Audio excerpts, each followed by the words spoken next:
गीता प्रथम अध्याय पाठ का महत्व और लाभ। श्री गीता उपनिषदों का सार है। महाभारत युद्ध के समय रणभूमि में भगवान श्री कृष्ण ने अर्जुन को जो ज्ञान दिया था वह गीता में बताया गया है। गीता में ऐसी बहुत सी बातें हैं जो मनुष्य को जीवन की कई कठिनाइयों को आसान बनाती है। इतना ही नहीं, गीता पढ़ने पर मनुष्य को बहुत सी नई जानकारियाँ भी मिलती है। साथ ही हर अध्याय के नियमित पाठ का अपना लाभ और महत्व है। भगवान शिव ने देवी पार्वती को गीता के पहले अध्याय के पाठ का महत्व जो बताया है वही यहाँ आपके लिए प्रस्तुत है।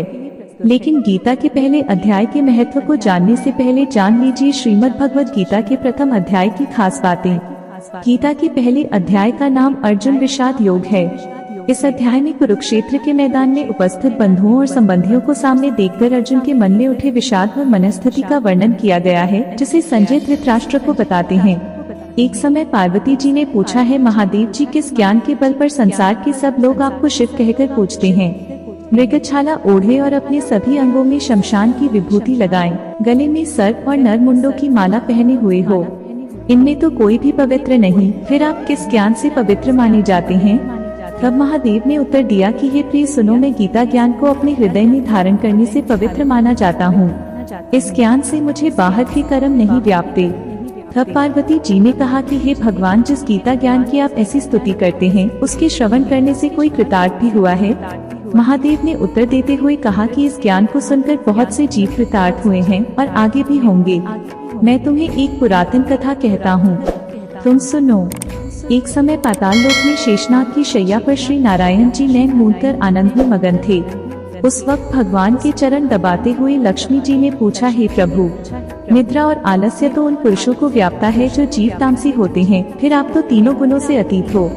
आप तो वासुदेव हो, आप जो नेत्र मूंद रहे हो, इससे मुझे बड़ा आश्चर्य है।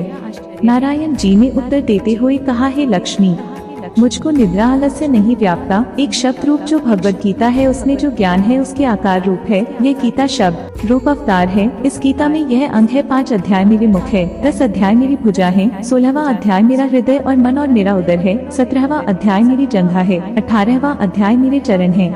गीता श्लोक ही मेरी नाड़ियाँ हैं और जो गीता के अक्षर है वो मेरा रोम है। ऐसा मेरा शब्द रूपी जो गीता ज्ञान है उसी के अर्थ में हृदय में विचार करता हूँ और बहुत आनंद प्राप्त होते हूँ। लक्ष्मी जी बोली, हे श्री नारायण जी, जब श्री गीता जी का इतना ज्ञान है तो उसको सुनकर कोई जीव कृतार्थ भी हुआ है, सो मुझसे कहो।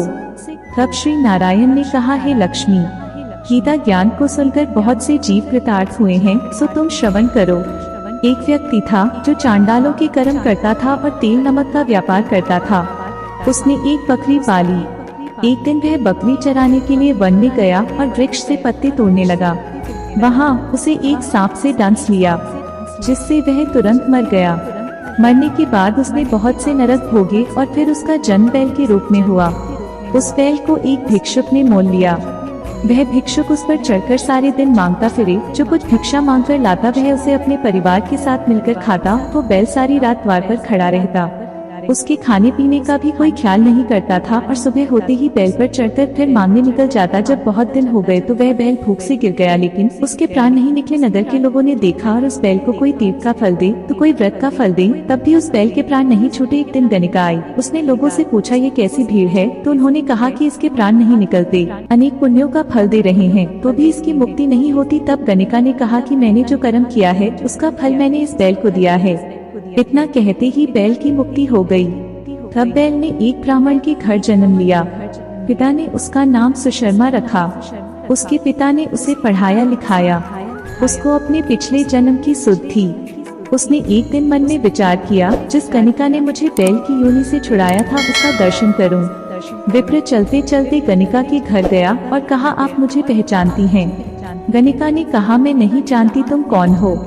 तब उसने कहा कि मैं वही बैल हूँ जिसको आपने अपने पुण्य दिए थे। तब मैं बैल की योनि से छूटा था, अब मैं विप्र की घर जन्म हूँ। आप अपना पुण्य बताएं। गणिका ने कहा कि मैंने अपने जाने पुण्य नहीं किया, परंतु मेरे घर एक तोता है, वह रोज सवेरे कुछ पढ़ता है, मैं उसका वाक्य सुनती हूँ, उस पुण्य का फल मैंने तुम्हें दे दिया। तब विप्र ने तोते से पूछा कि तू सवेरे क्या पढ़ता है? तोते ने कहा, मैं पिछले जन्म में विप्र का पुत्र था। मेरे पिता ने मुझे गीता के पहले अध्याय का पाठ सुनाया करते थे। एक दिन मैंने गुरु से कहा कि मुझको आपने क्या पढ़ाया है? तब गुरुजी ने मुझे शाप दिया कि तू तोता बन जा। इसके बाद से मैं तोता बन गया। एक दिन बहेलिया मुझे पकड़ ले आया और एक विप्र ने मुझे मोल ले लिया। वह विप्र भी अपने पुत्र को गीता का पाठ सिखाता था। तब मैंने भी यह पाठ सीख लिया। उसी दिन विप्र के घर में चोर घुस गए। उन्हें धन तो प्राप्त नहीं हुआ, लेकिन वह मेरा पिंजरा उठा ले आए। उनकी यह गणिका मित्र थी। वह मुझे उसके पास ले आए। सो मैं नित्य प्रातः गीता जी के पहले अध्याय का पाठ करत हूँ, जिसे यह गणिका सुनती है, पर इस गणिका को समझ में नहीं आती। जो मैं पढ़ता हूँ वही इस गणिका ने तेरे निमित्त दिया था। वह श्री गीता जी के पहले अध्याय का फल था। तब विप्र ने कहा कि हे तोते, तू भी विप्र है, मेरे आशीर्वाद से तेरा कल्याण हो। सो हे लक्ष्मी। विप्र के इतना कहते ही वह तोता भी मुक्ति को प्राप्त हो गया। तब गणिका ने बुरे कर्म छोड़ भले कर्म ग्रहण किए और नित्य स्नान करके श्री गीता जी के प्रथम अध्याय का पाठ करना शुरू कर दिया, जिससे उसकी भी मुक्ति हो गई। ऐसा है गीता के प्रथम अध्याय के पाठ का महत्व। वीडियो पसंद आई हो तो वीडियो को लाइक, चैनल को सब्सक्राइब कर दीजिए। ऐसी ही वीडियो आगे देखने को मिलेगी।